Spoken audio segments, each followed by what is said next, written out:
Drew Massey with Game Time Sports and Training, and I want to talk to you today a little bit about the squat movement pattern. We're going to use an exercise today created by a great strength coach and a great mentor, Dan John. He came up with this idea of the goblet squat. I want to talk to you a little bit about that for a second. Number one, we need to determine that there are no restrictions or movement pattern problems with that squat movement pattern, whether you use a functional movement screen or whether you use some other assessment type of tool, but you want to make sure that that squat movement pattern is cleaned up. And this goblet squat is a great progression from maybe an assisted squat with something like a TRX or a band, and maybe even a progression from a body weight squat. So what we want to do is we want to take a kettlebell. You can also use a dumbbell. We want to put this kettlebell right underneath our chin. We want to kind of wrap our forearms around it so that our elbows point straight down, and we're going to use the kettlebell as a counterbalance. The first thing we want to do is see a nice weight shift back, or a posterior weight shift.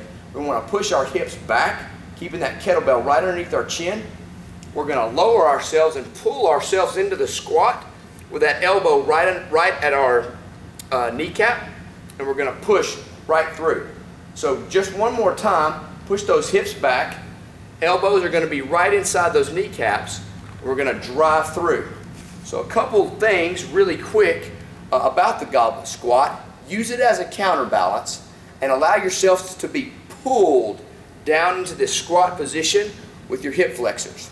At the bottom position, we want to make sure that we have a nice long tall spine, and use the cue, drive your heels to China to push yourself out of the squat. So make sure that the weight is in your heels and you really drive those heels hard into the ground to stand up. It's a great progression from the body weight squat or something like an assisted squat, and it's also a great regression for those heavy things that we all like to do: front squats, back squats, overhead squats, and we can even progress this up to maybe a double kettlebell front squat as well.